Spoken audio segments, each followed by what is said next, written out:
सबको मेरा नमस्कार है, प्रणाम है। आइए हम लोग आज स्टार्ट करते हैं set number 6। Very very good morning. सबको गुड मॉर्निंग है, सबको गुड मॉर्निंग और सबको प्यार भरा नमस्कार है। तो बिना किसी टाइम गंवाए सीधा हम लोग चलते हैं क्वेश्चन की दुनिया में। क्वेश्चन आपके सामने बोर्ड पर ये रहा। कहते हैं पी प्रकार के अर्धचालक। किस प्रकार के अर्धचालक सर?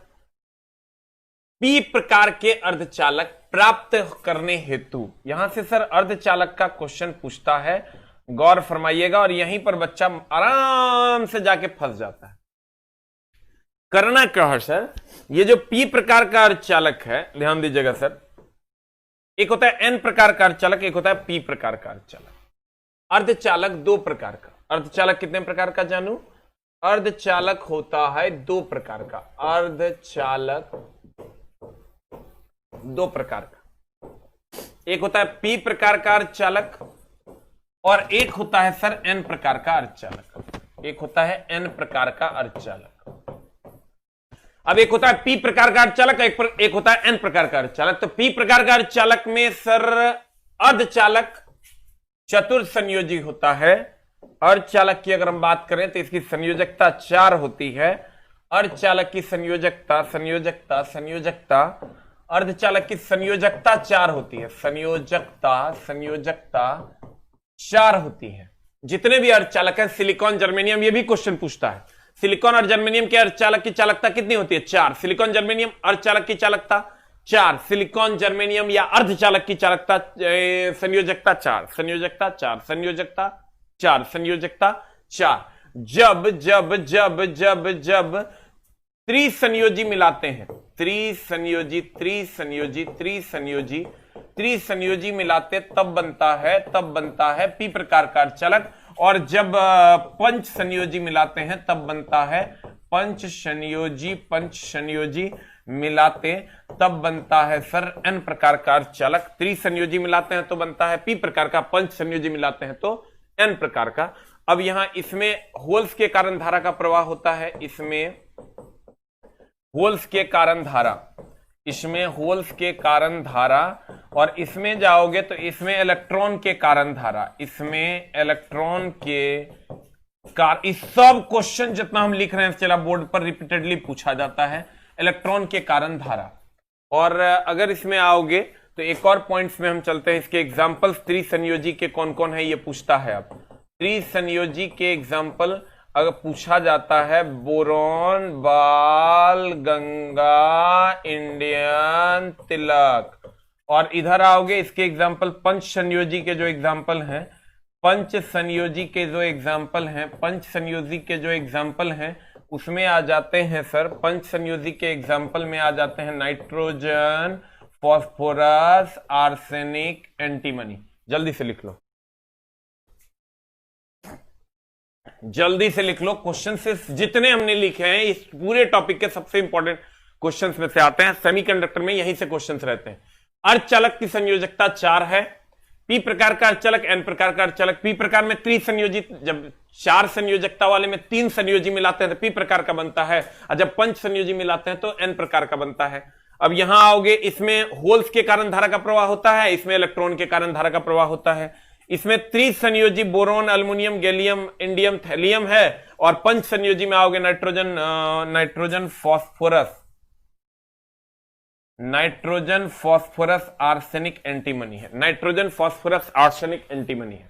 जल्दी से इसको लिख लो, नाइट्रोजन, फॉस्फोरस, आर्सेनिक, एंटीमनी है। थोड़ी सी हैंडराइटिंग मेरी खराब होती है, इसलिए सर एकदम आराम से लिख लेना है। दिल के रास्तों में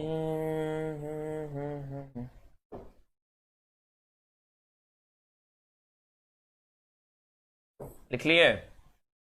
इसमें त्रिसंयोजी मिलाने पर पी प्रकार का, पंच संयोजी मिलाने पर एन प्रकार का। और इसमें होल्स के कारण, उसमें इलेक्ट्रॉन के कारण। और त्रिसंयोजी अभी पूछने लगा है सर, पहले नहीं पूछता था, लेकिन त्रिसंयोजी का अब एग्जांपल पूछता है। Boron, aluminium, gallium, indium, thallium. पंच संयोजी में नाइट्रोजन, फॉस्फोरस, आर्सेनिक, एंटीमनी। हो गया। अब मामला क्या है सर, इसको आप याद नहीं रख पाते हो। तो इसका उपाय क्या है? इसका उपाय यह है कि अगर हम पी प्रकार में देखें सर, पी प्रकार में देखो ये एक होता है पी प्रकार का, एक होता है एन प्रकार का। तो गौर से देखोगे तो पी में होल्स है, पी में गौर से देखो ये होल्स है, तो इसमें होल्स के कारण धारा का प्रवाह होता है। और एन फॉर निगेटिव होता है, निगेटिव फॉर इलेक्ट्रॉन होता है, इसमें इलेक्ट्रॉन के कारण धारा का प्रवाह होता है। जैसे कहेगा किसमें किसके कारण धारा का प्रवाह होता है, तो कहेंगे पी प्रकार, पी में होल्स है इसलिए इसमें होल्स के कारण धारा का प्रवाह होता है। N for negative, negative for electron, electron के कारण धारा का प्रवाह होता है। अब अगर हम सर एन की बात करें तो एन का आकार 5 के आकार का है। तुम गौर से देखो एन का आकार 5 के आकार का है, तो कहेंगे इसमें पंच संयोजी। अगर इसमें पंच है तो इसका मतलब इसमें 3 होगा। फिर से समझ लो, हम हमेशा ही क्वेश्चन बता दिया करते हैं बच्चों को, क्योंकि यहां प्रॉब्लम होता है। इसमें होल है इसलिए इसमें होल्स के कारण धारा का प्रवाह, एन फॉर निगेटिव है, निगेटिव फॉर इलेक्ट्रॉन के कारण धारा का प्रवाह।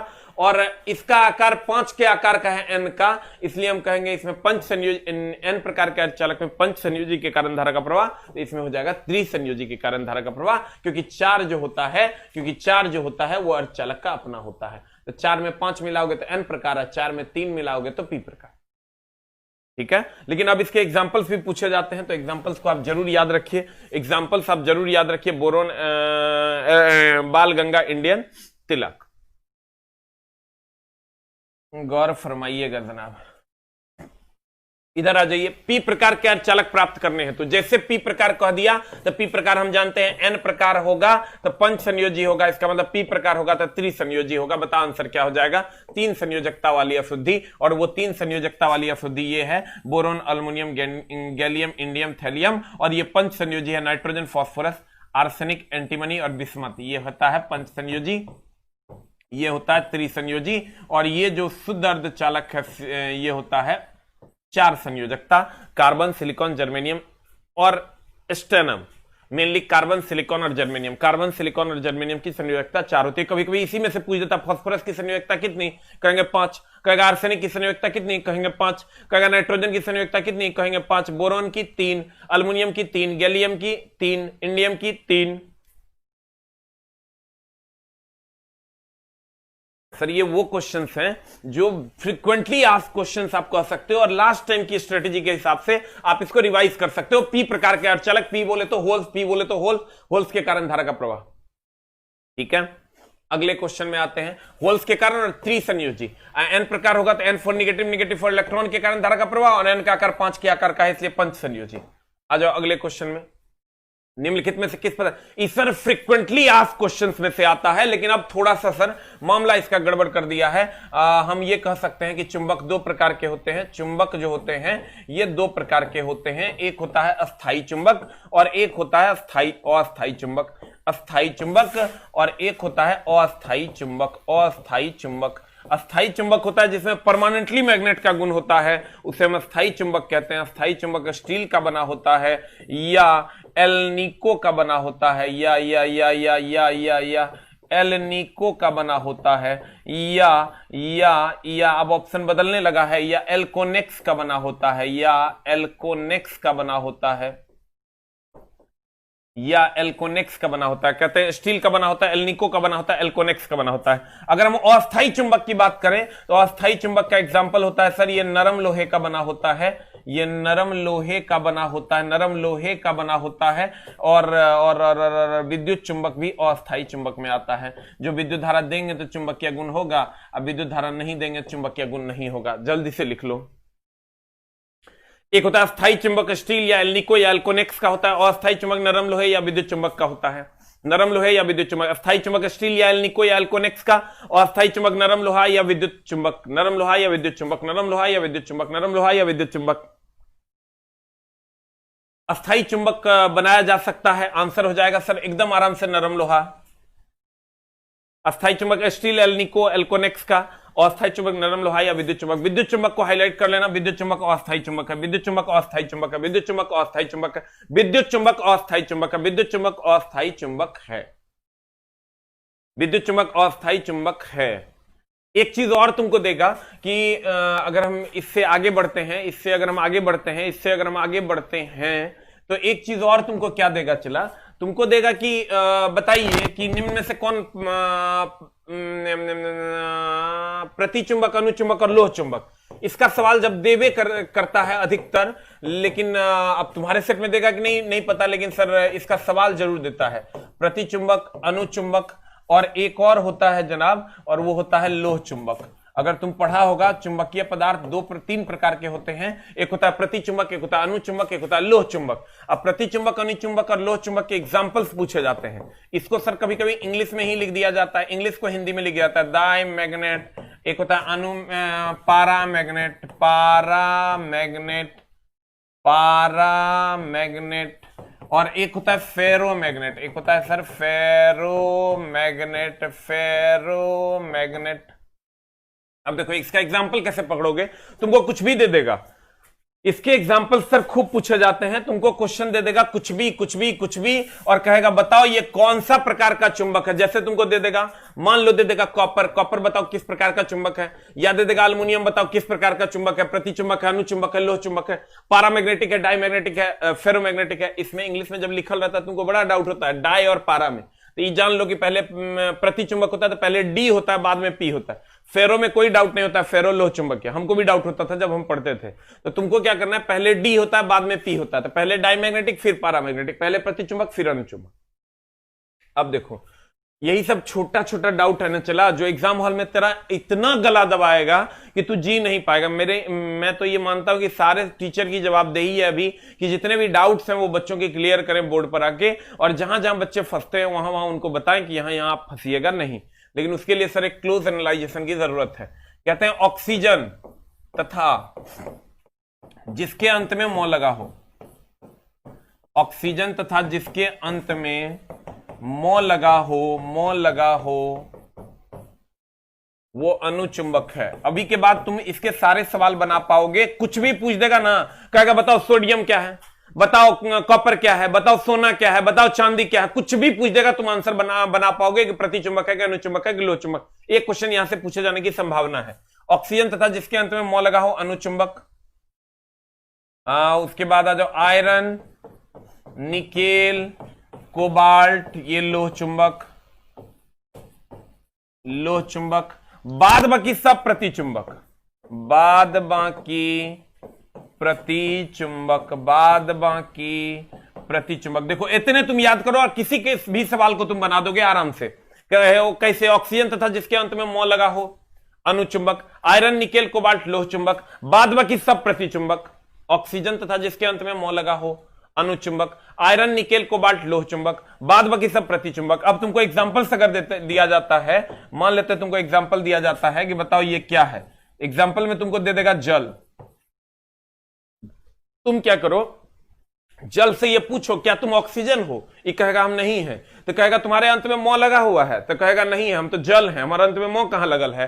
तो कहेगा कि बताओ तब तुम आयरन, निकेल, कोबाल्ट हो गया, तो ये कहेगा नहीं है। इसका मतलब तुम समझ लेना कि बाद बाकी में आ गया, इसका मतलब ये प्रतिचुंबक। इसके सारे सवाल को आप बना जाइए, आपसे सवाल बन जाएंगे। जैसे तुमको दे देता है मान लो कि एल्युमिनियम, तो तुम कहना ए एल्युमिनियम, तोरा में मौ ऑक्सीजन है क्या तुम, तो कहेगा ये नहीं। तो कहेंगे तुम्हारे अंत में मौ लगल है क्या, तो कहेगा हाँ, तो हम कहेंगे तू अनुचुंबक।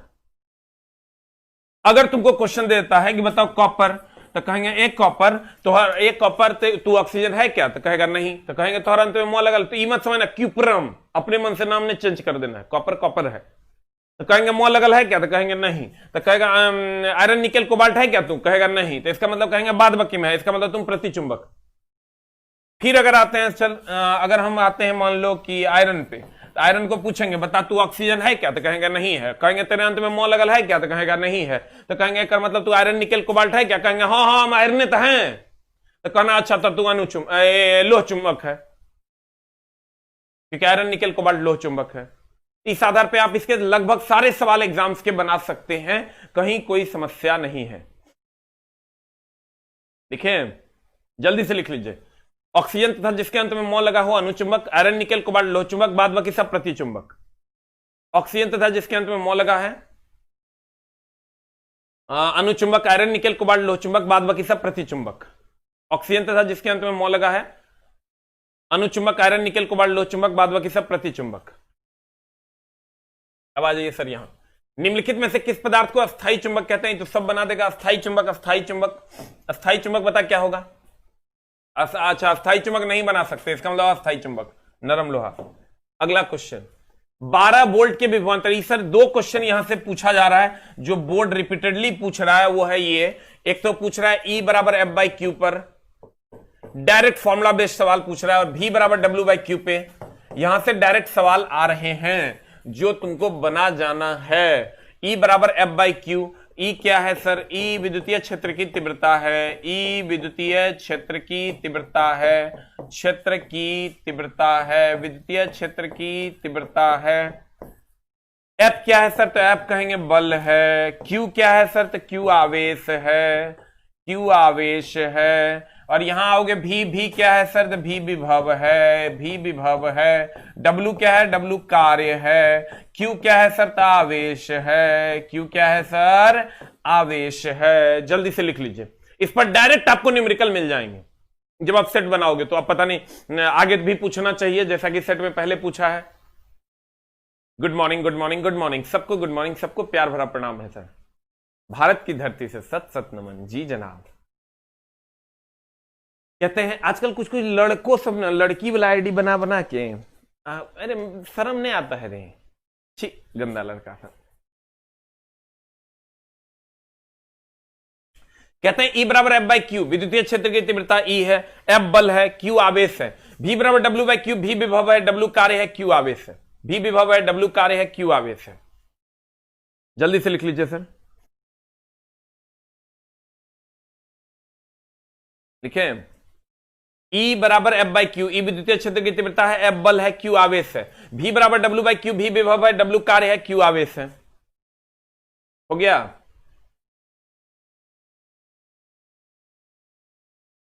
हो गया? अब देखो, इस पर सवाल तुमको डायरेक्ट पूछे जाते हैं। तुम कुछ मत करो, 12 वोल्ट का विभवांतर है, यानी V बराबर हो गया 12 वोल्ट। होने वाले बिंदुओं के बीच किया गया कार्य 36 जूल है, तो किया गया कार्य यानी W दे दिया है तुमको 36 जूल। उन बिंदुओं के बीच बहने वाली विद्युत आवेश का मान क्या होगा? Q का मान बताओ क्या होगा? Q बराबर वाट, तुमको पता है। V बराबर डब्ल्यू बाई क्यू लगा देंगे, V बराबर डब्ल्यू बाई क्यू लगा देंगे। हमको Q चाहिए, Q बराबर डब्ल्यू बाई V हो जाएगा। W बाई V कर दो, W का मान है 36, V का मान है 12, यानी 36/12 is equal to 3 coulomb is the answer. Answer answer direct इस पर सवाल पूछे जा रहे हैं। V बराबर डब्ल्यू बाई क्यू, E बराबर एफ बाई क्यू। V बराबर डब्ल्यू बाई क्यू, E बराबर एफ बाई क्यू। V बराबर डब्ल्यू बाई क्यू, E बराबर एफ बाई क्यू। V बराबर डब्ल्यू बाई क्यू, E बराबर एफ बाई क्यू। V बराबर W by Q, E बराबर F by Q. V बराबर W by Q, E बराबर F by Q. V बराबर W by Q, E बराबर F by Q. V बराबर W by Q, E बराबर F by Q. खट से लगाओगे, फट से आंसर आ जाए। मैं सारे वो इंपॉर्टेंट न्यूमेरिकल्स भी तुमको इसी में करवा दे रहा हूं। चला, जो जो पूछे जा रहे हैं बहुत ज्यादा मात्रा में। V बराबर डब्ल्यू बाई क्यू, E बराबर एफ बाई क्यू। आ जाए इधर। V बराबर E बराबर एफ बाई क्यू, V बराबर डब्ल्यू बाई क्यू, E बराबर एफ बाई क्यू, V बराबर डब्ल्यू बाई क्यू। इसको एकदम देख लेना है। अगला कहता वास्तविक प्रतिबिंब पाने के लिए चला, यहां से क्वेश्चन पूछा ही जा रहा है। एक अगर जब भी न्यूमेरिकल पूछा जा रहा है तो मिरर से क्वेश्चन पूछता है। मिरर से एक क्वेश्चन पूछता है तो इसको सर एकदम आराम से बना जाना है। तुमको पता है दर्पण सूत्र क्या है? तुमको पता है भाई मेरे दर्पण सूत्र क्या है? नहीं पता है तो मामला गड़बड़ है। 1/v प्लस 1/u बराबर 1/f। को नहीं जानता है जग में कि दर्पण सूत्र 1/v प्लस 1/u बराबर 1/f होता है। कहते हैं वास्तविक प्रतिबिंब पाने के लिए एक वस्तु 20 सेंटीमीटर की फोकस दूरी वाले अवतल दर्पण, जैसे 20 सेंटीमीटर की फोकस दूरी वाले अवतल दर्पण कह दिया। F बराबर अवतल दर्पण है, तो अवतल दर्पण में सर इस साइड फोकस होता है तो माइनस हो जाएगा, -20 सेंटीमीटर। अवतल दर्पण से 30 सेंटीमीटर की दूरी पर रखा है। U हमेशा निगेटिव होता है, -30 सेंटीमीटर की दूरी पर रखा है। दर्पण से प्रतिबिंब की दूरी क्या होगी? V बराबर वाट, प्रतिबिंब दूरी मांग रहा है। हमेशा यह ध्यान रखना चला, U का मान हमेशा निगेटिव होता है, चाहे वो दर्पण हो कि लेंस हो। U का मान हमेशा निगेटिव होता है, चाहे वो दर्पण हो या लेंस हो। जानू जानू जानू जानू, U का मान हमेशा निगेटिव होता है, चाहे वो दर्पण हो कि लेंस हो। U का मान हमेशा निगेटिव होता है, चाहे वो दर्पण हो या लेंस हो। U का मान हमेशा निगेटिव होता है, चाहे वो दर्पण हो या लेंस हो। U का मान हमेशा निगेटिव होता है, चाहे वो दर्पण हो या लेंस हो। ये प्रॉपरली ध्यान रखना। और अवतल दर्पण होगा तो U का मान इस साइड होगा, F का मान निगेटिव हो जाएगा। यही उत्तल दर्पण, ये अवतल में और उत्तल में अगर आते हो तो उत्तल में अगर तुम आते हो तो उत्तल में F इस साइड होता है, F पॉजिटिव हो जाता है। दर्पण में भी और लेंस में भी F का मान निगेटिव होता है। अवतल दर्पण अवतल लेंस में F का मान निगेटिव, उत्तल दर्पण उत्तल लेंस में F का मान पॉजिटिव। उत्तल दर्पण उत्तल लेंस F का मान पॉजिटिव, उत्तल दर्पण उत्तल लेंस F का मान पॉजिटिव। अवतल दर्पण अवतल लेंस एफ का मान निगेटिव, यू हमेशा निगेटिव होता है, इतने जान लो चिन्ह परिपाटी तो हर सवाल बन जाएगा। अवतल दर्पण अवतल लेंस एफ का मान निगेटिव, उत्तल दर्पण उत्तल लेंस एफ का मान पॉजिटिव, यू हमेशा निगेटिव होता है, इतने जान लो सब क्वेश्चन बन जाएगा। अब just put and get the result, जल्दी से सर पुट कर दीजिए और गेट द रिजल्ट कर लीजिए। 1/v इज इक्वल टू हो जाएगा 1/f माइनस 1/u। अब 1/v इज इक्वल टू हो जाएगा 1/f, f का मान कितना है तो f का मान है -20, minus of 1/u, minus of 1/u, ये हो जाएगा -30। इसको सॉल्व कर लीजिए, you will get the answer. बताइए आंसर क्या हो जाएगा, आंसर बताइए सर क्या हो जाएगा, आंसर बताओ क्या आ रहा है रे। ए की भी किसी ए अनाधुन टिपटिपा दिया है का मतलब ये ए आएगा, भी बराबर आ जाएगा 60 सेंटीमीटर आंसर। एक सवाल यहां से रहता है, तुमको कुछ नहीं करना है, अवतल दर्पण अवतल लेंस एफ का मान निगेटिव, उत्तल दर्पण उत्तल लेंस एफ का मान पॉजिटिव, यू हमेशा निगेटिव होता है, यू हमेशा निगेटिव होता है, यू हमेशा निगेटिव होता है, यू हमेशा निगेटिव होता है। तेरी मोहब्बत में नहीं होता लिख लो, कहे कि तोरा लास्ट टाइम में लिखल नहीं जाएगा, हम तोरा लिखिए देते हैं, रुक। चिन्ह परिपाटी के में इतने चीज याद रखना तो हर काम हो जाएगा। हो गया।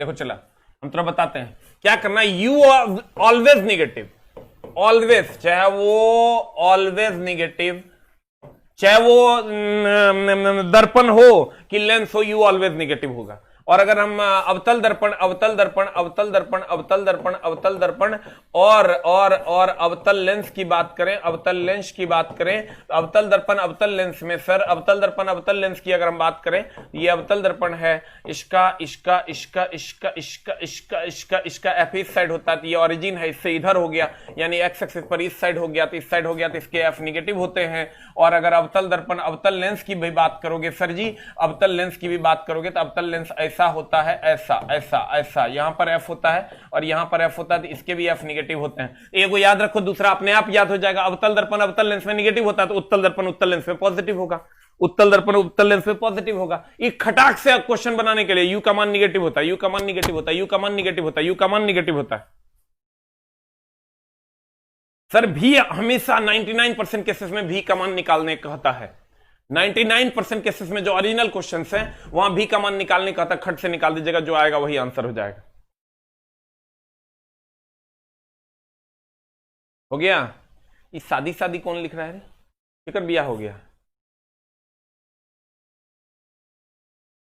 सर जी मेरा भी नाम लीजिए, सोनू कुमार, मोनू कुमार, अस्मिता कुमारी, सुमित कुमार, अमित कुमार, चौधरी कुमार, अमर कुमार, पियांशु कुमार, जिक्सु कुमार, ढीसू कुमार। हो गया। यू का मान ऑलवेज निगेटिव होगा, अवतल दर्पण अवतल लेंस एफ का मान निगेटिव, एफ का मान निगेटिव। हो गया। वास्तविक प्रतिबिंब के लिए 20 सेंटीमीटर, ई तो बन गया, चला आंसर हो गया 60 सेंटीमीटर। अगले क्वेश्चन में चलते हैं। कहता प्रकाश एक अनुप्रस्थ तरंग है, यह घटना साबित करती हुई एकमात्र घटना कौन सी है, बता क्या हो जाएगा आंसर। सर देखिए ये घटना साबित करती हुई जो घटना है, इससे क्वेश्चंस खूब पूछा जाता है, दैट इज, इसको हम कहते हैं ध्रुवीकरण। इसको गुरुजी कहते हैं, आप लोग भी कहते हैं ध्रुवीकरण। इसका इंग्लिश होता है पोलराइजेशन, पोलराइजेशन, पोलराइजेशन। ध्रुवीकरण का इंग्लिश होता है सर पोलराइजेशन। ये क्या है सर, ये कहते हैं ध्वनि को किसी तरंग को निश्चित दिशा में भेज देना ध्रुवीकरण कहलाता है। अगर आप कहिएगा सर इसका इंग्लिश को हम हटा देते हैं यहां से और यहीं पर लिख देते हैं कि तरंग को निश्चित दिशा में भेज देना, तरंग को निश्चित दिशा में भेजना, निश्चित निश्चित निश्चित निश्चित निश्चित, तरंग को निश्चित, एकदम आराम से समझना, निश्चित दिशा में भेजना, निश्चित दिशा में भेजना, निश्चित दिशा में भेजना। यहां से क्वेश्चंस रहते हैं तो कहते हैं तरंग को निश्चित दिशा में भेजना ध्रुवीकरण कहलाता है, तरंग को निश्चित दिशा में भेज देना ध्रुवीकरण, तरंग को निश्चित दिशा में भेज देना ध्रुवीकरण कहलाता है। तो आप गौर से देखिएगा सर, अगर हम यहां आते हैं तो ध्वनि तरंग को निश्चित दिशा में नहीं भेज सकते, यानी ध्वनि तरंग अनुदैर्ध्य तरंग है लगभग हवा में, तो अनुदैर्ध्य तरंग के साथ ध्रुवण की घटना नहीं होती। क्यों नहीं होती, आप उसको निश्चित दिशा में स्पीकर लगा के आप कहोगे खाली अलाउद्दीन के घर तरफ जाना और जलालुद्दीन की तरफ नहीं जाना, ये संभव नहीं है। अलाउद्दीन की तरफ भी जाएगा, जलालुद्दीन की तरफ भी जाएगा। क्यों, क्योंकि इसको निश्चित दिशा में नहीं मोड़ा जा सकता। तो कहते हैं ध्व से ध्वनि, ध्व से ध्रुवण की घटना नहीं होती। ध्रुवन की घटना नहीं होती, ध्रुवन की घटना नहीं होती, नहीं होती। और सर इधर जब आते हैं तो ये प्रकाश तरंग है, प्रकाश तरंग या इसी को हम अनुप्रस्थ तरंग भी कह सकते हैं। प्रकाश तरंग या अनुप्रस्थ तरंग के साथ ध्रुवन की घटना होती है, ध्रुवन की घटना होती है, ध्रुवन की घटना होती है, ध्रुवन की घटना, ध्रुवन की घटना होती है, ध्रुवन की घटना होती है। जल्दी से लिख लो।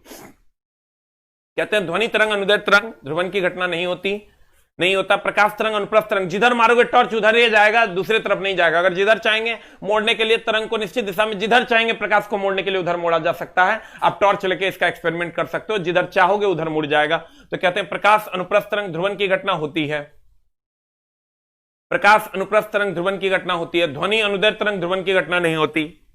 तो हमको ही बताइए हमारे और जानवर में क्या डिफरेंस है? हमारे पास बुद्धि है, उसके पास बुद्धि नहीं है। तो सर इसका मतलब बुद्धि के आधार पर ही सर हम दोनों में अंतर किया जा सकता है। तो सर सभी घटनाएं दोनों में कॉमन है, परावर्तन, अपवर्तन, व्यतिकरण, विवर्तन सब दोनों में कॉमन है, ध्वनि और प्रकाश दोनों में। लेकिन यह घटना ध्वनि में नहीं होती, प्रकाश में होती है। तो कहते हैं भैया बुद्धि के आधार पर ही दोनों में अंतर किया जाता है कि हम आदमी है और वो जानवर है। कहने का मतलब यह हुआ कि ध्रुवन की घटना के द्वारा दोनों में अंतर किया जाता है, ध्वनि और प्रकाश में, ध्वनि और प्रकाश में। तो कहते हैं भैया ध्रुवन की घटना के द्वारा ही प्रकाश को जज किया जा सकता है कि यह प्रकाश है और यह ध्वनि है, क्योंकि एक में होता है, नहीं होता है, और एक में होता है। जल्दी से लिख लीजिए। हो राजा, लिखा हो गया, हो गया। ध्रुवीकरण, तरंग निश्चित दिशा में भेजना, ध्वनि अनुदैर्ध्य तरंग है, प्रकाश अनुप्रस्थ तरंग है। आ जाइए सर इधर।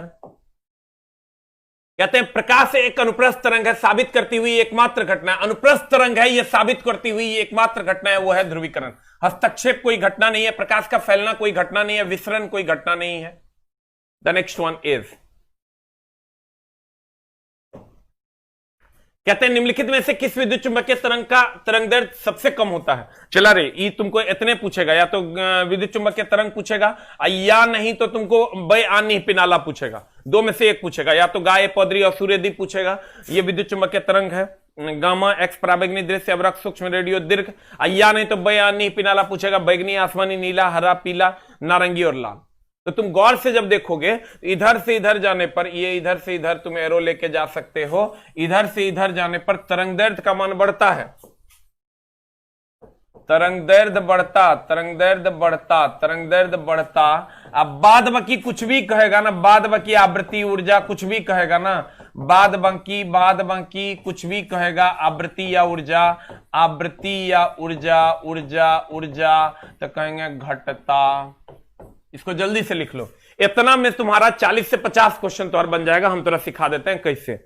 कहते हैं गाय पौधरी और शूरेदी, इसको याद रखना, गाय पौधरी और शूरेदी, गामा, एक्स पराबैंगनी, दृश्य, अवरक्त, सूक्ष्म, रेडियो, दीर्घ। इधर आओगे बय आ नहीं पिनाला, बय आ नहीं पिनाला, बय आ नहीं पिनाला, बय आ नहीं पिनाला, बय आ नहीं पिनाला। गा ए पौधरी और शूरेदी, गा ए पौधरी और शूरेदी, बय आ नहीं पिनाला, बय आ नहीं पिनाला, बय आ नहीं पिनाला। जल्दी से लिख लो। लिखें, तरंगदैर्ध्य बढ़ता बाद बाकी घटता, तरंगदैर्ध्य बढ़ता बाद बाकी घटता, तरंगदैर्ध्य बढ़ता बाद बाकी घटता। हो गया?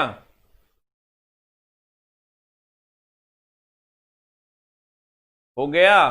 तो देखो निम्नलिखित में से किस विद्युत चुंबकीय तरंग की का तरंगदैर्ध्य सबसे कम होता है? तो सर गौर से देखिएगा, इधर से इधर जाने पर तरंगदैर्ध्य बढ़ता है, इसका मतलब इधर वाले का सबसे कम होगा। इधर से इधर जाने पर तरंगदैर्ध्य बढ़ता है, इसका मतलब ये 2 होगा, तो ये 3 होगा, ये 4 होगा, ये 5 होगा, ये 6 होगा, तब ना सर बढ़ेगा। इसका मतलब इधर वाले का सबसे कम होगा। देखो गामा है क्या ऑप्शन में? है, ये है, आंसर मार दो डी। गामा नहीं रहता था एक्स मारते, एक्स नहीं रहता था पराबैंगनी मारते, पराबैंगनी रहता दृश्य मारते। जो ऑप्शन में रहेगा वो आंसर मार देंगे। अगर गामा है तो यहां गामा मार देंगे, क्योंकि इधर से इधर जाने पर तरंगदैर्ध्य बढ़ता है, इधर वाले का सबसे ज्यादा होगा, इधर वाले का सबसे कम होगा। और ठीक इसका उल्टा हो जाएगा, बाद बाकी कुछ भी पूछेगा, कहेगा आवृत्ति, तो कहेंगे इधर से इधर जाने पर घटता है, इसका मतलब इधर इसकी आवृत्ति सबसे ज्यादा होगी, तब ना सर घटेगा। आंसर बता क्या हो जाएगा? D for dog. इससे तुम सारे क्वेश्चंस बना सकते हो आवृत्ति और ऊर्जा के। खाली तुम याद रखो गाय पौधरी और सूर्यदी, बय आ नहीं पिनाला, बय आ नहीं पिनाला। निम्नलिखित में से किस विद्युत चुंबकीय तरंग का तरंगदैर्ध्य सबसे कम होता है? दैट इज गामा किरण। हो गया। अगला कहते हैं सूर्य द्वारा उत्सर्जित हानिकारक किरण क्या है? तो सूर्य द्वारा उत्सर्जित हानिकारक किरण की अगर बात करेगा तो सूर्य सर दो प्रकार की किरणें छोड़ता है, एक अवरक्त और दूसरा पराबैंगनी। ये पूरा का पूरा मामला हम क्लियर करते हैं। इस बार ग्रीन हाउस गैसेस से क्वेश्चन पूछा था दरोगा में भी। तो कहते हैं सूर्य द्वारा उत्सर्जित हानिकारक विकिरण क्या है? तो सूर्य दो प्रकार की किरण छोड़ता है, एक अवरक्त दूसरा पराबैंगनी। ये पराबैंगनी जो है ना ये हानिकारक है, पराबैंगनी हानिकारक है, इसमें सब लगभग इसमें मार ही देगा पराबैंगनी।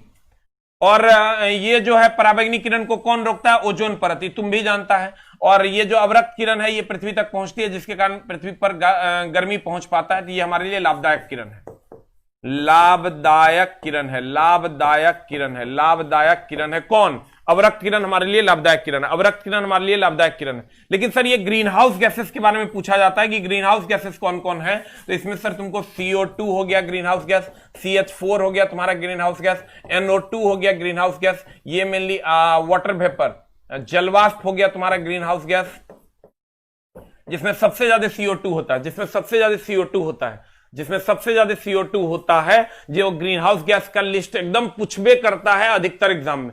CO2 CH4 NO2 जलवाष्प, CO2 CH4 NO2 जलवाष्प। तुमको कह देगा निम्न में से कौन सा ग्रीन हाउस गैस नहीं है। हो गया? आंसर बता क्या हो जाएगा? सूर्य द्वारा उत्सर्जित हानिकारक विकिरण है, हानिकारक विकिरण में पराबैंगनी किरण हो जाएगा। गामा किरण की अगर बात करें इसका तरंग दैर्ध्य सबसे कम होता है, तरंग दैर्ध्य सबसे कम होता है, तरंग दैर्ध्य सबसे कम, लेमडा सबसे कम पूछता है, लेमडा सबसे कम, लेकिन भेदन क्षमता सबसे अधिक, सबसे कम। अब बाद में कुछ भी पूछेगा सबसे अधिक। अवरक्त किरण के द्वारा गर्मी पृथ्वी तक पहुंच पाती है। कुहासे में फोटोग्राफी के लिए इसका उपयोग करते हैं। जो पूछेगा वही मेरे मुंह से निकल रहा है, खाली तुम सुन लो, कोशिश करोगे तो बहुत सारा क्वेश्चन बन जाएगा। अल्फा एकमात्र रेडियो सक्रिय किरण है, अल्फा पॉजिटिव, अल्फा पर पॉजिटिव चार्ज होता है और इसका द्रव्यमान हाइड्रोजन हीलियम के द्रव्यमान के बराबर होता है। बीटा पर निगेटिव चार्ज होता है, उसका द्रव्यमान हाइड्रोजन के द्रव्यमान के लगभग बराबर होता है। दोनों क्वेश्चन पूछा है, PDF ऑलरेडी डाल दिया गया है। तो सर ये जो किरण है गामा, गामा के बारे में क्वेश्चन पूछेगा। सबसे कम तरंग दैर्ध्य होता है, सबसे अधिक सब कुछ होता है, बाद बाकी आवृत्ति, ऊर्जा, भेदन क्षमता सब कुछ सबसे अधिक होता है। उसके बाद एक्स की बात सब जानता है, रोंटगेन ने खोज किया था टूटी हड्डियों की जांच में, रवाओं की जांच में इसका उपयोग होता है। टंगस्टन की धातु से जब उच्च तीव्रता वाले विद्युत धारा को प्रवाहित किया जाता है तब एक्स किरण निकलता है। पराबैंगनी के बारे में अभी तुरंत तुम जाने हो, पराबैंगनी सबसे ज्यादा चमड़े का कैंसर फैलाता है, ओजोन परत द्वारा अवशोषित कर लिया जाता है या लौटा दिया जाता है, हानिकारक किरण है। उसके बाद गा ए प द्रि द्रि दृश्य किरण है, उसको देखने के लिए यूज करते हैं। दृश्य के बाद आ जाओ अवरक्त, अवरक्त सबसे गर्म विद्युत चुंबकीय तरंग के लिस्ट में आता है। अवरक्त सबसे लाभदायक किरण है, ये सबसे लाभदायक किरण है, सबसे लाभदायक किरण है हमारे लिए, क्योंकि सूर्य की गर्मी हम तक पहुंच पाती है, क्योंकि सूर्य की गर्मी हम तक पहुंच पाती है। ओजोन परत क्या करता है सर? ओजोन परत इसको रोक देता है, पराबैंगनी किरणों को, इस सब जानता है। ओजोन परत का क्षय हो रहा है क्लोरोफ्लोरोकार्बन के कारण, ठीक है। अब आ जाइए सर इधर क्वेश्चन नंबर नेक्स्ट पे, डैश में विसरण अध्ययन। आजकल इस क्वेश्चन का ट्रेंड बहुत बढ़ा हुआ है। ये जो क्वेश्चन है कहता है विसरण, विसरण का मतलब होता है सर घुल मिल जाना, विसरण का मतलब होता है घुल मिल जाना, घुल मिल जाना। हमने इसके सारे सवाल को, हम इसके सारे सवाल को लेकर आए हैं, गौर फरमाइएगा। हाँ PDF टेलीग्राम पे मिलता है, टेलीग्राम का लिंक ऊपर में दिया हुआ है, अभी वाला भी और शाम वाला भी। कहते हैं डैश में विसरण अत्यधिक तीव्रता से होता है, इसको सब मार दिया होगा। इसमें आंसर बता क्या मारा है तुम? 8 का आंसर बता क्या मारा है? 8 का आंसर सब मारा होगा C, ठीक है। लेकिन कुछ कुछ जगहों पर प्लाज्मा भी दिया हुआ है, लेकिन प्लाज्मा सर एकदम अगर हम भी बताएंगे तो ये नहीं मानना, क्योंकि अब ये क्वेश्चन इसका जो मामला है इसका गड़बड़ हो गया है। बोर्ड ने जो है उस टाइम भी सुधार के दिया था, कभी प्लाज्मा दे देता है कभी गैस दे देता है, पता नहीं चलता इसका आंसर क्या हो। लेकिन सर गैस ही मारो, ज्यादा बेहतर है।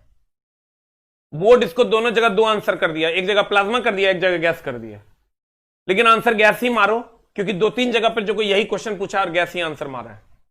क्योंकि हम लोग भी कंफ्यूज हो जाते हैं, चला जब बोर्ड का ही आंसर रहता है प्लाज्मा, मामला एकदम गड़बड़ कर देता है।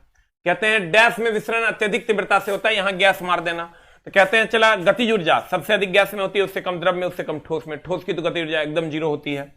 घनत्व सबसे अधिक ठोस, उससे ठोस का घनत्व सबसे ज्यादा, उससे कम द्रव, उससे कम गैस। अंतरान्विक आकर्षण बल बताओ, आकर्षण बल सबसे ज्यादा ठोस में होगा तब ना उसके अणु सटे सटे होते हैं, उससे कम द्रव, उससे कम गैस। अंतरान्विक स्थान, स्थान तो सर जिसके अणु हटे हटे होंगे उसके स्थान ज्यादा होंगे, तो गैस के अणु हटे हटे होते हैं उसके स्थान ज्यादा होंगे। द्रव के उससे कम होंगे, ठोस के सबसे कम होंगे। प्रत्यास्थता, प्रत्यास्थता ठोस की सबसे ज्यादा द्रव की, प्रत्यास्थता मतलब लचीलापन, जो खींचेंगे पुनः अपनी अवस्था में आ जाएगा उसको हम प्रत्यास्थ कहते हैं। ठोस की सबसे ज्यादा द्रव की, उससे कम गैस की सबसे कम। स्वसंजक बल मतलब अपने अणुओं के बीच लगने वाला बल, सबसे ज्यादा ठोस में, उससे कम द्रव में, उससे कम गैस में। विसरण, विसरण मतलब सर घुलने मिलने का गुण, सबसे ज्यादा गैस में, उससे कम द्रव में, उससे कम ठोस में। जल्दी से लिख लो। कुछ लोग इसमें सी मारे होंगे, कुछ लोग इसमें डी मारे होंगे, मामला गड़बड़ है। बोर्डे एक अलग अलग बार अलग अलग आंसर मारता है बोर्ड। अब देखो, तो ई इतना तुम अगर याद कर लेते हो तो इसके खानदान में इससे ज्यादा क्वेश्चंस नहीं है। और तुम इसको याद कैसे करोगे? तुम इसको सोचना, कैसे सोचना, याद करने का चीज नहीं है, ये रट्टा मारोगे तो कभी नहीं होगा। तुम क्या करना, इसके बारे में ये सोचना, अच्छा गतिज ऊर्जा, तो गति सबसे ज्यादा किसमें होता है? गैस में, तो गैस द्रव ठोस हो जाएगा, सबसे ज्यादा गैस में, उससे कम द्रव में, उससे कम ठोस में।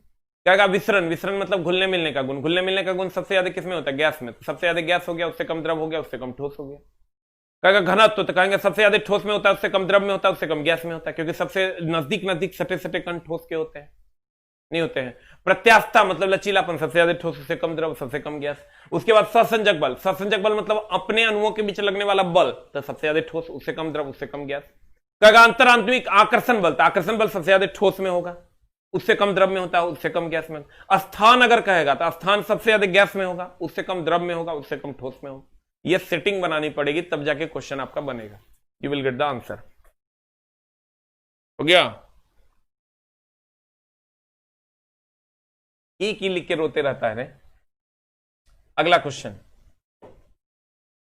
कहता है फ्लोरीन, क्लोरीन, ब्रोमीन, आयोडीन। ई चला, ई क्वेश्चन अभी पूछा था बिहार एसएससी में, आयनन विभव विद्युत ऋणात्मकता वाला। ई क्वेश्चन सजाने के लिए पूछा है, ठीक ना, इसलिए बढ़िया से देख लो, सब एग्जाम में अभी पूछ रहा है। कहता फ्लोरीन, क्लोरीन, ब्रोमीन फिर आयोडीन तक जाने में विद्युत ऋणात्मकता। सर जब इधर से इधर जाते हैं तो ये वर्ग है, और वर्ग में विद्युत ऋणात्मकता का मान घटता है। देखो आंसर क्या है, घटता है, बढ़ता है, अस्थिर रहता है, कम हो जाता है। आंसर हो जाएगा कम हो जाता है। पहले घटता है फिर बढ़ता है। कुछ लोग तो पता नहीं, वो 4 डिग्री से वाला क्वेश्चन मार के आना धुन मारता है, पहले घटता है फिर बढ़ता है। Hello hello hello.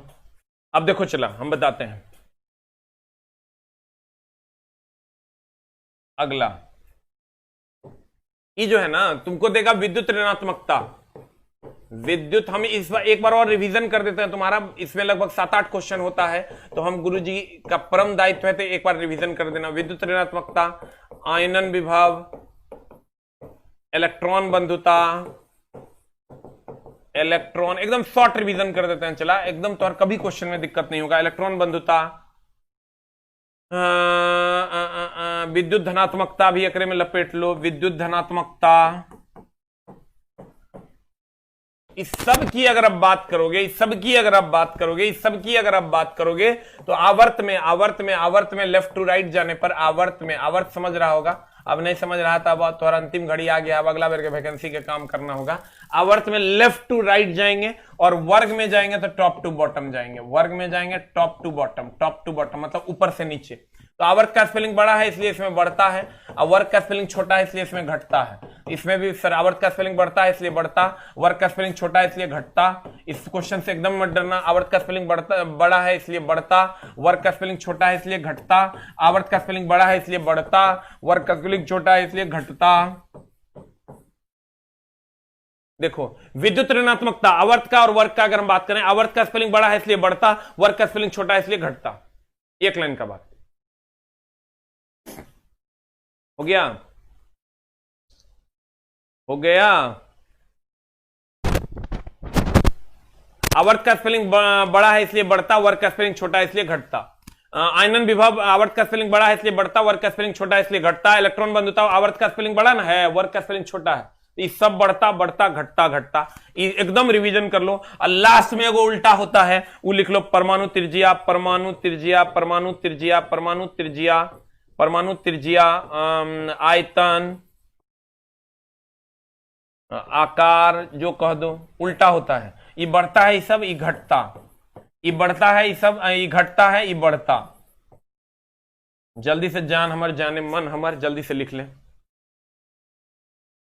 इंग्लिश में भी ट्रांसलेट कर दीजिए। हाँ इंग्लिश तनी गुरुजी के मामला गड़बड़ एकदम नहीं है, electronegativity, ionisation potential, electron affinity, electropositivity, atomic radius, volume and size.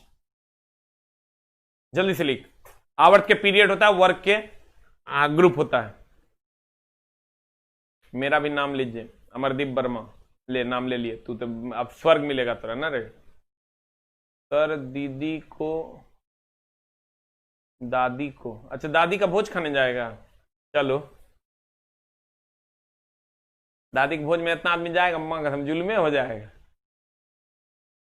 YouTube से इतना कमाई होता है ना, तोरा खिलाएंगे रे, सब खा जाएगा, हम लोग खा जाएगा तुम लोग। अरे दानव हो गया।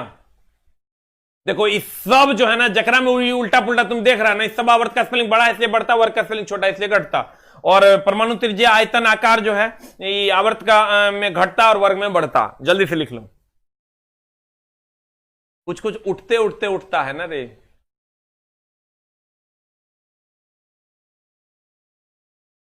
हो गया। पता चला, एगो बड़ा अजीब लगा। हम एक लड़का था, हमको लगता है दिल्ली का, उसको पता नहीं चला कि एसके झा कौन है। हमको जब हम पूछे कि भैया इसको क्यों नहीं पता है एसके झा कौन है, ये बोला कि देखिए ऐसा है सर कि कुछ खास वीडियोस होते हैं जो किसी खास एरिया में ट्रेंड करते हैं, जो कि दूसरे एरिया के लोगों को पता नहीं चलता है।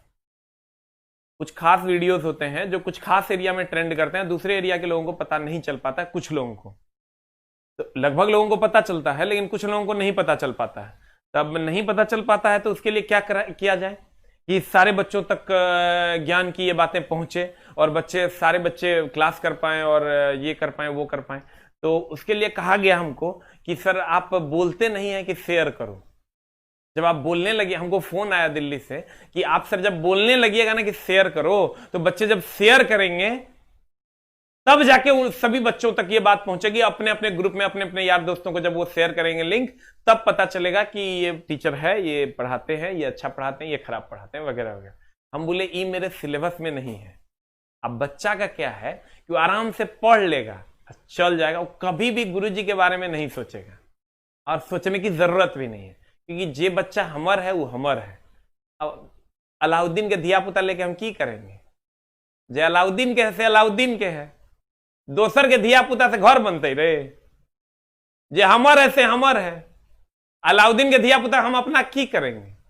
अपन धिया पुता हमरा संभाल नहीं रहा है, अपन भाई हमरा संभाल नहीं रहा, दोसर के भाई बनाने जाएंगे? नहीं बनाएंगे।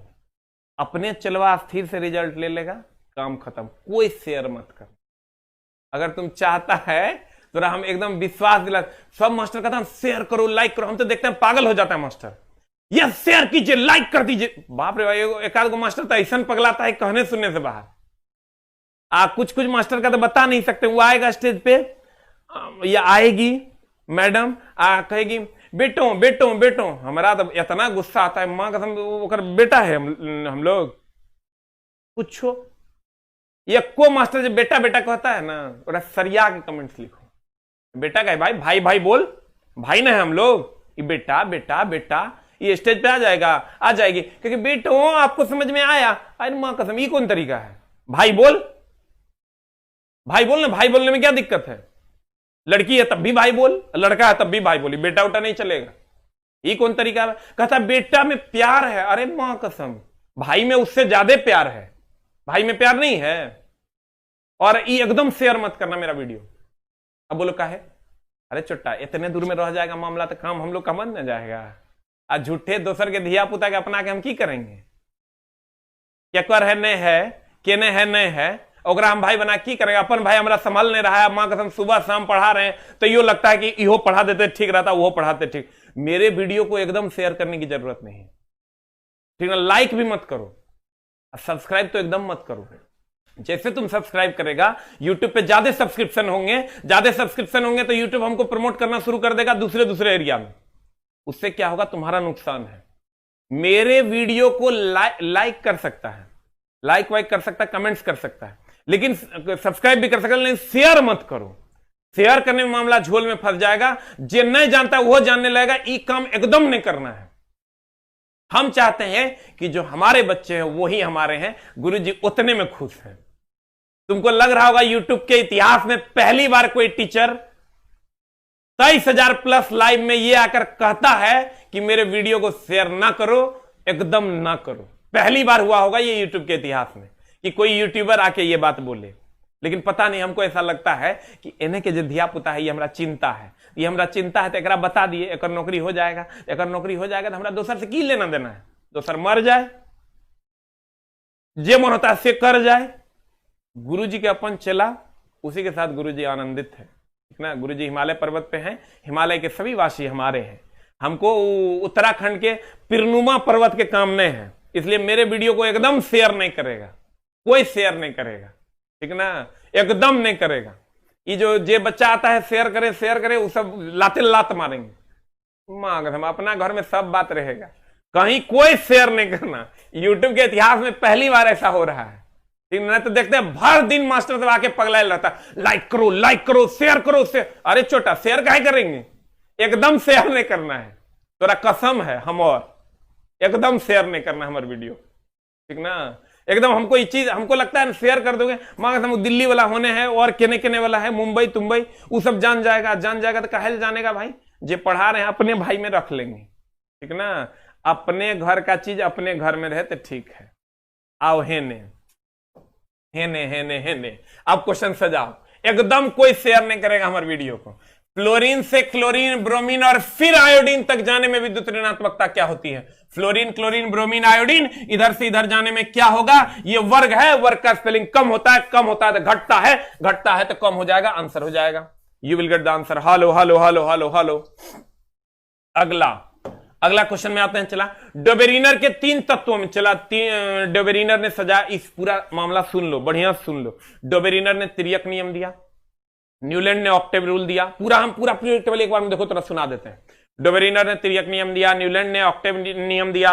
न्यूलैंड का डोबेरीनर ने कहा कि पहले और तीसरे तत्व का जो अनुभार का औसत होगा वो दूसरे तत्व के बराबर होगा, लेकिन ये फेल हो गया। उसके बाद न्यूलैंड आया, न्यूलैंड ने कहा कि भैया न्यूलैंड के समय ज्ञात तत्वों की संख्या 56 थी और उस समय न्यूलैंड ने पीरियोडिक टेबल को सजा दिया सारे गमा पद अनीसा पर, ऑक्टेट रूल पर। कहा हर 8वें तत्व का गुण पहले तत्व के समान होगा, लेकिन इसका आवर्त सारणी कैल्शियम तक फ्लॉप ही मान्य था, उसके बाद मान्य नहीं था।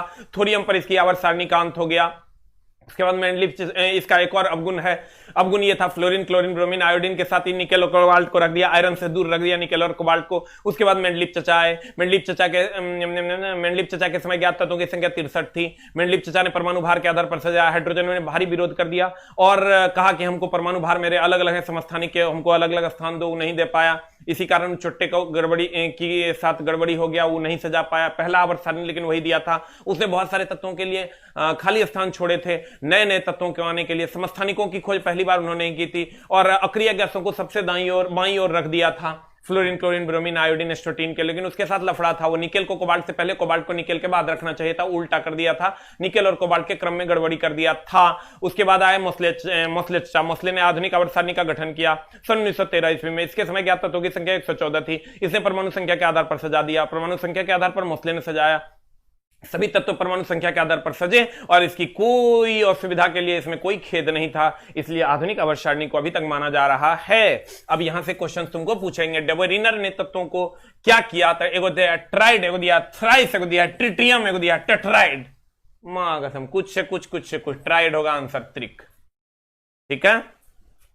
थ्राइस मत मार देना, कहना थ्राइसो मतलब 3 होता है, नहीं होगा आंसर, आंसर होगा ट्राइड।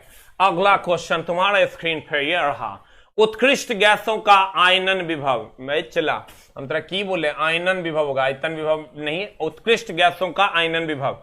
उत्कृष्ट गैसों का, उत्कृष्ट गैस बोले तो नोबेल गैस, नोबेल गैस बोले तो अक्रिय गैस, अक्रिय गैस बोले तो इनर्ट गैस, इनर्ट गैस बोले तो fluorine, helium, neon, argon, krypton, xenon and फ्रेडॉन। मैन यही ना होता है इन रास्तों पे। कहता है उत्कृष्ट गैस का आयनन विभव एक अवधि में अधिकतम होता है, एक अवधि में न्यूनतम होता है, एक अवधि में अधिकतम या न्यूनतम होता है, एक अवधि से कोई नहीं होता है। बता आंसर की हो जाएगा। What is the answer? What is the answer? Answer बता, आंसर बता, आंसर बता, आंसर बता, आंसर बता, आंसर बता। हम बोले थे आवर्त का स्पेलिंग बड़ा है उसमें अधिक होता है, वर्ग का स्पेलिंग छोटा है उसमें कम होता है, अवधि मतलब पीरियड अधिक होता है। Answer answer answer answer answer answer answer. You will get the answer. कुछ बच्चे सुतले रह जाते हैं, भगवान उनकी आत्मा को शांति दे, परमानेंट शांति देगा, जिंदगी भर अशांत रहेगा। इसलिए प्यारे बच्चों, टाइम से उठिए और हमको थेसिस देना बंद कर दीजिए कि सर धीरे पढ़ाइए कि फास्ट पढ़ाइए। हमारा गुरु जी को नहीं पता है, तो हर गुरु हम की हमार गुरु तू। अरे दानव कहते हैं सोडियम कार्बोनेट जो कि एक क्षार है, बहुत अच्छी बात है। सोडियम कार्बोनेट जो कि एक क्षार है का उपयोग निम्न में से क्या करने के लिए किया जाता है? ये स्टेटमेंट टाइप क्वेश्चन सर पूछे जाते हैं, इसलिए आंसर बता इसका क्या होगा। कहता है बोरेक्स जैसे सोडियम यौगिक का निर्माण करता है। सही बात है, Na2B4O7 बोरेक्स का फॉर्मूला होता है, तो उसमें सोडियम होता है। जल की अस्थायी कठोरता दूर करने के लिए एकदम सोडियम कार्बोनेट का उपयोग करते हैं। कांच, साबुन और कागज उद्योग में इसका प्रयोग करते हैं। सब सही है, ABC तीनों एकदम। इस टाइप के स्टेटमेंट और रीजन वाले जो क्वेश्चंस हैं वो कुछ कुछ पूछे जाते हैं सर, इसको देख लो। ये थोड़े अटपटे टाइप क्वेश्चंस हैं जो तुमको देखना है, और जितने भी अटपटे टाइप क्वेश्चंस हैं शाम में 7:30 बजे जलूल से जलूल मिले।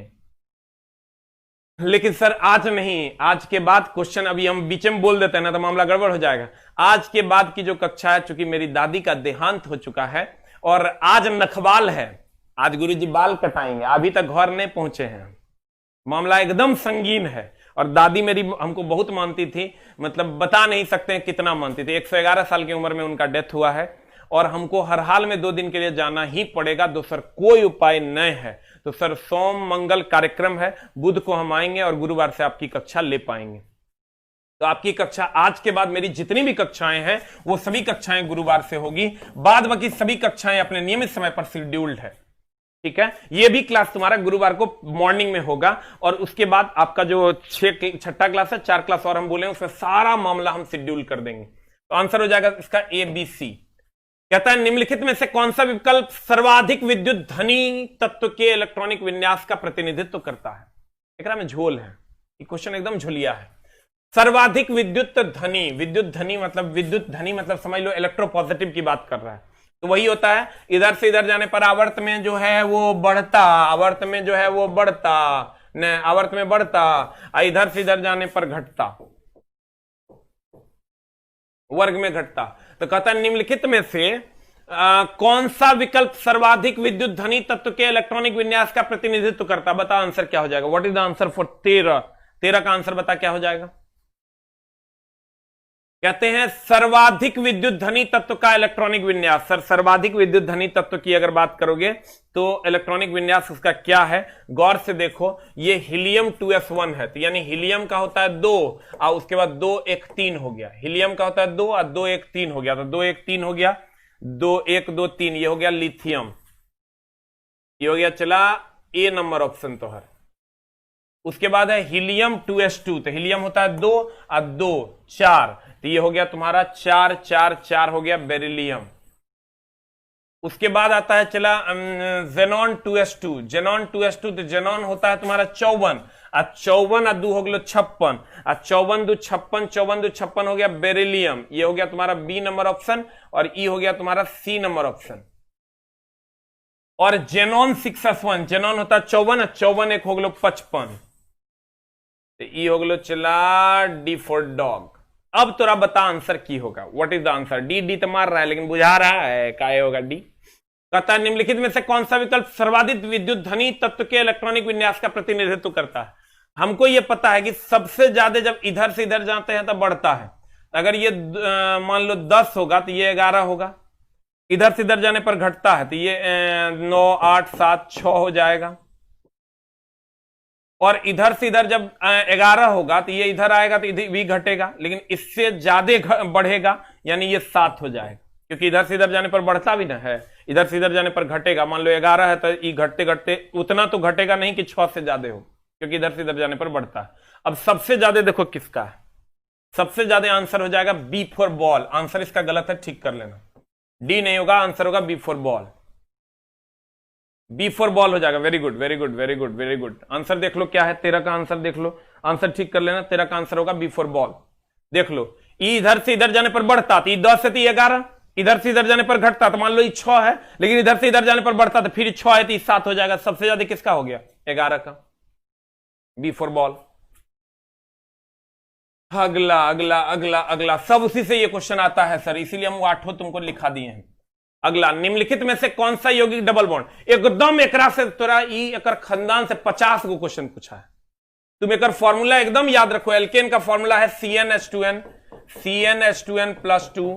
एल्कीन का फॉर्मूला है CnH2n और एल्काइन का फॉर्मूला है CnH2n माइनस 2।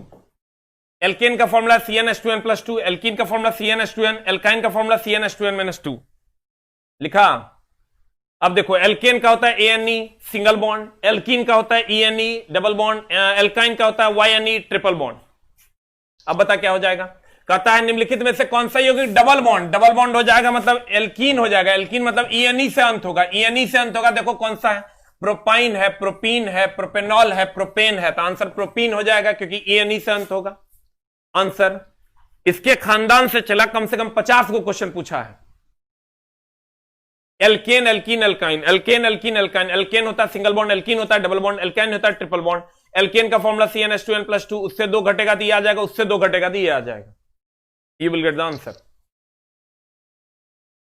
अगला सवाल, सेम सवाल है। नीचे दिए गए IUPAC नामों में से कौन सा अलग है उसका चयन कीजिए। तो सर कौन सा अलग है, तुम ये खाली इसको ऐसे बनाना चला कि देखना कौन सा मामला फॉलो कर रहा है।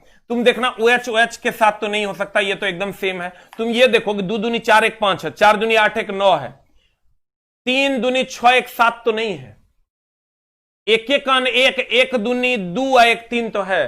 तुम देखो सेम ट्रेंड को कौन फॉलो नहीं कर रहा है, वो आंसर हो जाएगा। देखो कैसे, फॉर्मूला तुमको नहीं भी याद है, OH सेम है। तुम देखो 4 दूनी 8 1 9, 2 दूनी 4 1 5, 1 1 1 1 दूनी 2 1 3, 3 दूनी 6 1 7 होना चाहिए, फॉलो नहीं कर रहा आंसर। देखो अलग कर रहा है ना, ये फॉर्मूला हमको नहीं पता है। तुम क्या करो, 4 दूनी 8 1 9, 2 दूनी 4 1 5, 1 दूनी 2 1 3, 3 दूनी 6 1 7, नहीं फॉलो कर रहा आंसर। इस टाइप के सवाल एकदम पूछे जा रहे हैं, मामला एकदम टाइट है। अगला क्वेश्चन, निम्नलिखित को मिलान करें। इस टाइप का मिलान करने वाला जो मामला है ना, ये खूब पूछा जाता है। बता इसका आंसर क्या होगा, व्हाट इज द आंसर। पदार्थ का परमाणु सिद्धांत। सर ये तो जैसे ही देखेगा ना बच्चा, जैसे ही देखेगा, देखो एक का C है, एक का C है और यहां एक का B है, एक का A है, तो ये तुम जान लो कि यही दोनों में से कोई एक आंसर होगा। ये दोनों आंसर नहीं होगा, ये आंसर नहीं होगा, ये भी आंसर नहीं होगा। अब एक का C है, ये फिक्स है, इसका मतलब एक का C ये फिक्स है। अब जब यहां आते हो चला, तो इसमें भी देखो तुम 2 का A है, 2 का A है, तो 2 का A भी फिक्स है। पोटेशियम सल्फेट यौगिक है, ये भी फिक्स है। इसका मतलब पोटेशियम सल्फेट यौगिक है, ये भी, इसमें भी, इसमें भी। इसमें आओगे 3 का D और 3 का A है, तो देख लो ये डिसाइड कर पाते हो कि नहीं। 3 का सोडियम का फॉर्मूला Na है, तो मार दो ना आंसर, इतना का सोचना है। सोडियम का 3 का D आंसर। सर कोशिश करना जो तुम जानते हो उससे आंसर निकल पाता है कि नहीं। अगर उससे आंसर नहीं निकल पाता है तभी क्वेश्चन नहीं बनेगा। अगर तुम 4 में से 1 2 भी जानते हो, तुम्हारा काम हो जाएगा। हो गया। अगला, कोई एक जानते हो सर, एनालाइज करके बनाओगे तभी सवाल बनेगा। डिंब के साथ शुक्राणु का निषेचन बताओ कहां होता है। फेलोपियन ट्यूब में। फेलोपियन ट्यूब से खूब क्वेश्चन पूछ रहा है। शुक्राणु का जो निषेचन होता है फेलोपियन ट्यूब में होता है। वेरी वेरी इंपॉर्टेंट, ये जो ट्यूब है इसी में शुक्राणुओं का निषेचन होता है। खूब पूछता है, ये फेलोपियन ट्यूब घिना घिना के पूछा है, इसलिए सर इसको एकदम ध्यान में रखेगा और कोशिश करेगा कि रिप्रोडक्टिव सिस्टम को जरूर पढ़ के जाए। सिंगेमी क्या कहलाता है सर? एक शुक्राणु और एक अंडाणु का संयुग्मन। ये 5 से 6 बारी क्वेश्चन पूछा है। सिंगेमी कुछ नहीं है, एक अंडाणु और एक शुक्राणु जब आपस में मिलते हैं तो सिंगेमी का निर्माण करता है, उसी को हम सिंगेमी कहते हैं। सिंगेमी इनिशियल प्रोडक्ट ऑफ भ्रूण है। एक शुक्राणु और एक अंडाणु जब मिलता है उसे हम सिंगेमी कहते हैं।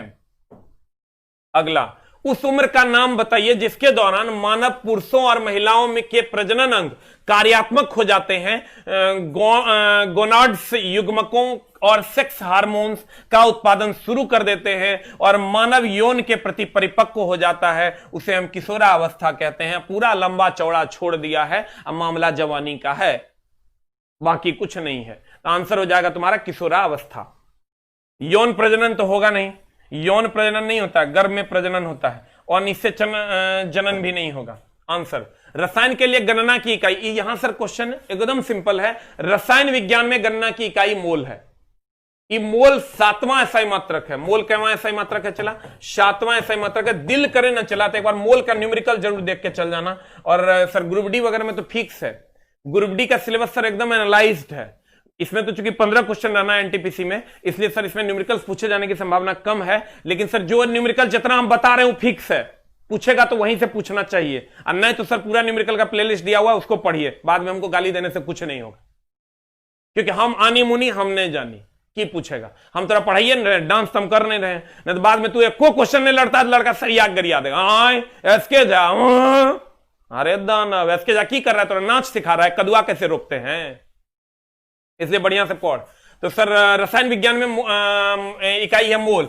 अणु, अणु यौगिक का सूक्ष्मतम कण, अणु से तो खूब क्वेश्चन पूछता है। यौगिक का सूक्ष्मतम कण, यौगिक का सूक्ष्मतम कण अणु है, यौगिक का सूक्ष्मतम कण अणु है। एनोड की अगर हम बात करें, ये पॉजिटिव होता है, ऋणायन होता है तो कैथोड हो जाता है, ऋणायन होता है तो कैथोड हो जाता है, ऋणायन होता है तो कैथोड हो जाता है, एनोड होता है तो पॉजिटिव होता है। सर हम कोशिश करते हैं कि आपका कंप्लीट रिवीजन हो सके, और आज के बाद कक्षा गुरुवार को होगी। कितने लोग ऐसे हैं सर जो